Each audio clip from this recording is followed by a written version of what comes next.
Hey guys, how you doing? I am sorry about the bumps and my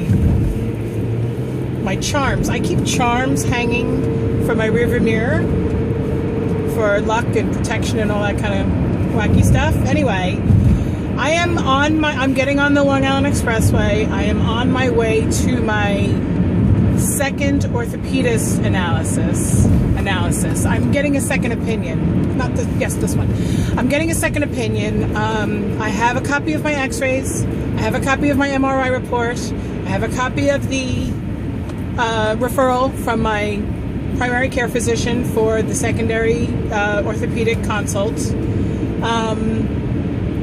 My husband and I talked a long time about this over the past week, and if this orthopedist says cortisone injections, then I'm gonna go with cortisone injections. As long as I have two people telling me to do something, I'll do it. But if it's just one person telling me to do it, I wasn't gonna do it.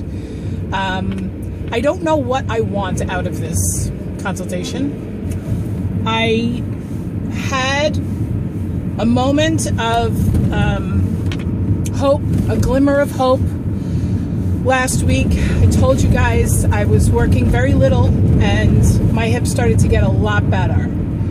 And then all of a sudden I did one massage on one massage on Friday, one massage on Saturday. By Saturday afternoon, I was laying in bed like in so much pain. It wasn't cool. It was really uncool. And then Sunday morning, I was scooping the litter boxes, and I was on one knee, and I went to go get up. I tried to lunge off of the one knee to stand up from the halfway kneeling position. And I just felt my hip adductor, which is basically the muscle on the inside, kind of like at the groin, just kind of, it didn't snap, but it like strained, it like went out. So then all day yesterday, I'm like slowly walking around a mall, and when we got home from the mall, I laying in bed with my heating pad. I'm like, this fucking sucks, man. My nose is running. It really sucks, I'm trying not to let it get me down. But either way, I'm hoping that this other orthopedist is going to be able to look at the same thing that the first orthopedist looked at and see something different. Or I'm hoping that he sees the same thing. I don't even know. Whatever is said today, I'm just going to have to deal with it. Whatever is said, whatever it is, it is. So mote it be. You know what I'm saying? It's like I can't... Whatever. I'm really early for my appointment. Originally, it was supposed to be at 10 a.m. They called me up and said, let's change that appointment to another day. And I said, no, I've been waiting for too long for this appointment. They said, okay, the doctor won't be in until 11:30. So I have a feeling that I'm going to be fighting 17 people for this 11:30 time slot. So it's 10:36, and I'm going to go ahead and go in.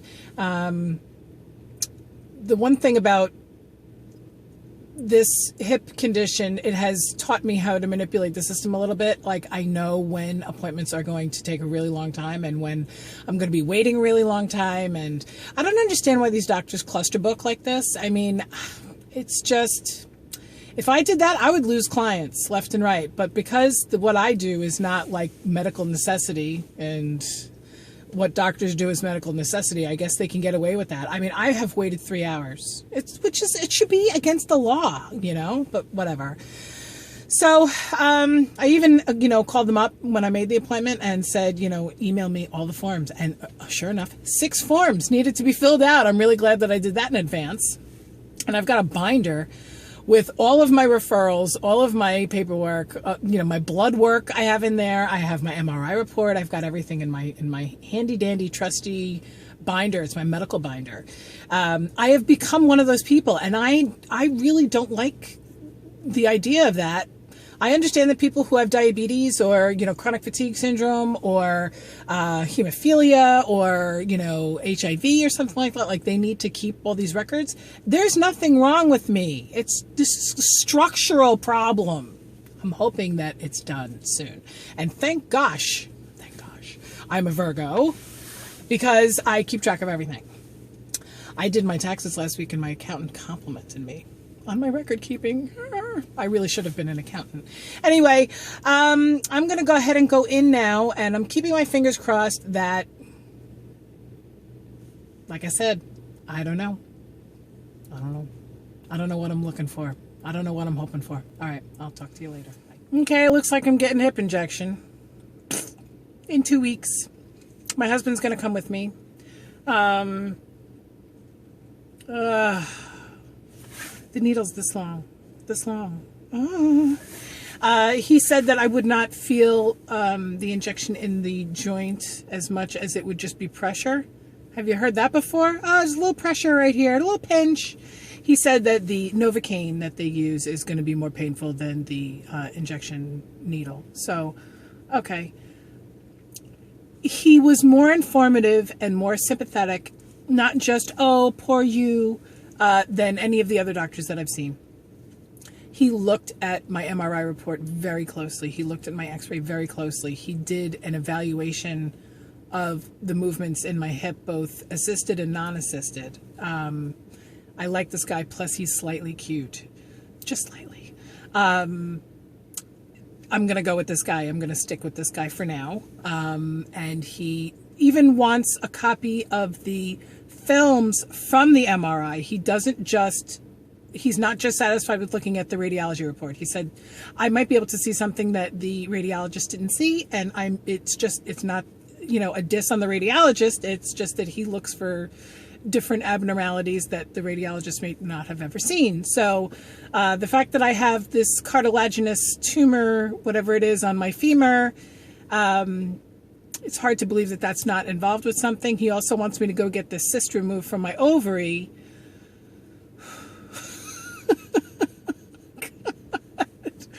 I feel fine.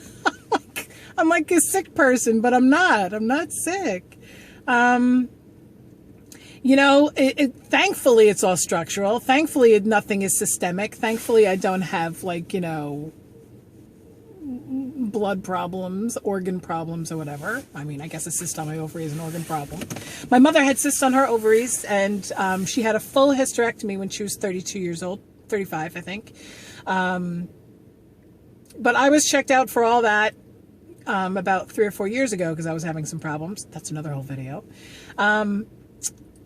So, you turn 40 and all of a sudden things start to fall apart, which is kind of sucks. The other thing that he said that I actually have respect for is that he told me to lose 40 pounds. I know. And I'm not going to get into it with him. Oh, I'm at a fast. I'm like, yeah, I know. So I really am. I'm really going to try to do it. He said, even 10 to 20, you're going to feel a difference. If it really is tears inside the acetabulum, 10 to 20 pounds will make a difference in your weight. I mean, in your pain. Obviously in your weight. Okay, so I'm feeling good with this appointment. I'm feeling really good. My hip hurts right now because he had to put me through some movements that were kind of aggravating, but that's okay. I can go home. I have 1/2 of a pain pill left. And so I'm going to go home and see how it feels. I did have to take 1/2 of a pain pill last night, and it does kind of cut into family time, because I end up just sort of laying there and I only have 1/2 of a pain pill left, so I might hold on to that one. I might treasure it. I might put it in a frame and put it up on the wall. Although I might just take it at 2 o'clock in the afternoon. I'm not sure. But all in all, I'm feeling good about this. And yeah, I'll talk to you guys later. Bye.